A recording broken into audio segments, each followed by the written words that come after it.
বাজার থেকে ভুট্টাটা নিয়ে এসেছিলাম। খুব ইচ্ছে ছিল যে এটাকে পুড়িয়ে লেবু দিয়ে খাবো বলে, কিন্তু যেটার যা অবস্থা সেরকম নয় পুড়িয়ে খাওয়ার মতো। তো দেখে তো একটু মন খারাপ হয়ে গেছিলো, ভেবেছিলাম এক, কিন্তু দেখছি যে এই আরেক অবস্থা। তো ছেলে বলছে কি এটাকে তাহলে কী করবে, তাহলে একটু পকোড়া করে দাও না। তো আমি বলছি কি এটা দিয়ে পকোড়া দেখি কীরকম কী হয় না হয়। তো সেটাকে প্রথমে সেদ্ধ করে নিয়েছি নুন আর একটু কালার দিয়ে।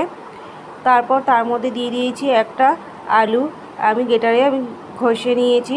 তার মধ্যে দিয়ে দিয়েছি ময়দা, বেকিং পাউডার, আর দিয়েছি নুন, হলুদ, জিরের গুঁড়ো, লঙ্কার গুঁড়ো কিন্তু আমি খুবই সামান্য দিয়েছি, আর দিয়েছি চাট মশলা।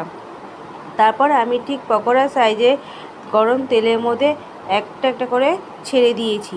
তারপর তেল ঝরিয়ে আমি তুলে নিয়েছি। দেখো কত